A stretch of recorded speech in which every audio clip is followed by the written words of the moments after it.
You're not worried about being prosecuted once you leave office? I did nothing wrong, George. Did nothing wrong. There was no collusion. You don't even hear Russia mentioned anymore. Russia's not mentioned.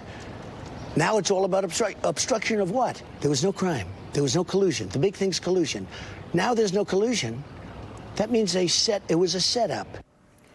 New reaction today from President Trump defending himself against facing possible prosecution after office.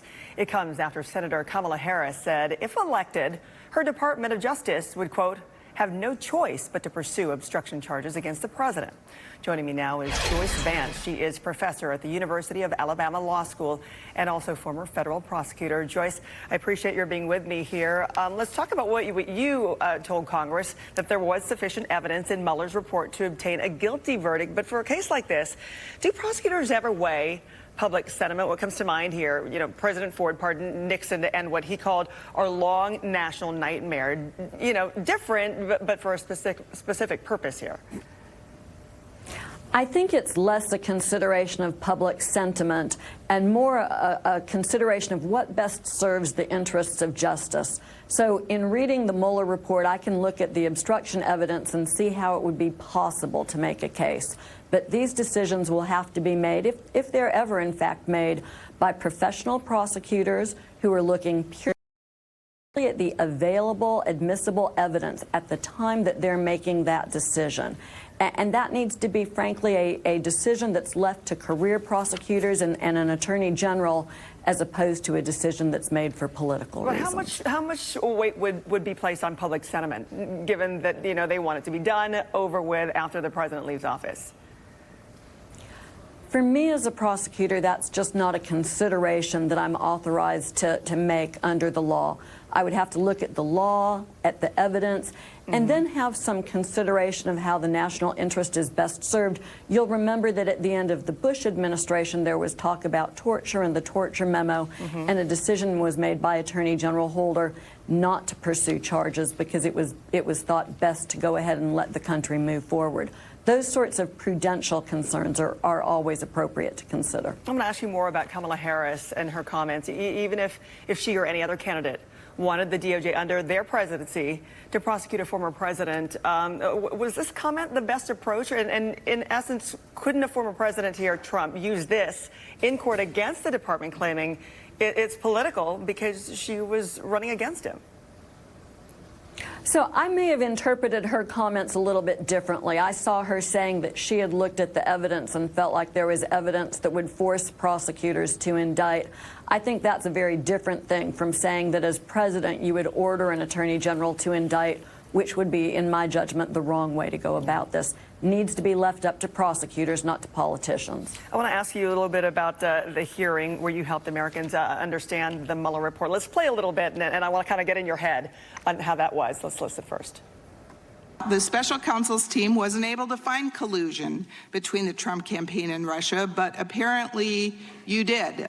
So Mueller in his report is careful to clarify that he's not making any decision about collusion. He's making a decision about whether or not he has evidence to indict the crime of conspiracy. If anyone other than a president of the United States committed this conduct, he would be under indictment today for multiple acts of obstruction of justice.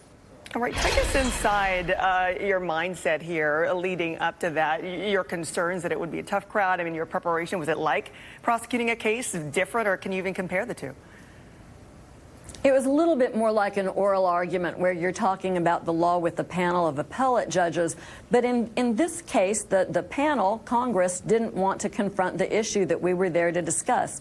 There was virtually no conversation about obstruction of justice because the evidence is relatively clear. Instead, they kept trying to make this point that Mueller had found that there was no collusion, which is, of course, not what the report finds in any way. Was your preparation for it any different? I mean, did you find yourself prepared, of course, but taken by surprise by anything there during those hearings?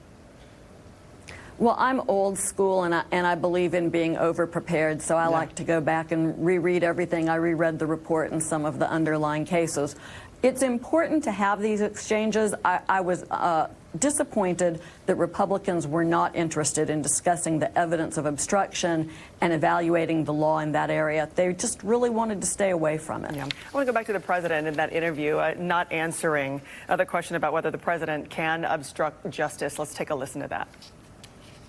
Look, Article 2, I would be allowed to fire Robert Mueller. There was not, assuming I did all of the things I said I want to fire him. Number one, I didn't. He wasn't fired. Okay, number one, very importantly. But more importantly, Article 2 allows me to do whatever I want without even bringing up Article 2, which absolutely gives you every right. So a president can't obstruct justice. A president can run the country. And that's what happened, George. I run the country, and I run it well. When the president does it, it's not illegal? I'm just saying a president under Article 2, it's very strong. Okay, so the president there stating that he believes this amendment gives him unlimited power. So help us understand this part of Article 2 that gives the president license to believe this. Is he wrong here? Would you know any other lawyers or counsel who would see it in that way that he does? The president is just not a constitutional law scholar, and his interpretation of Article 2 is flawed. Even his Attorney General, William Barr, wouldn't go as far as the president seems to go, saying he can do anything that he wants to do. The reality is that there are actions that a president could take that would violate the law.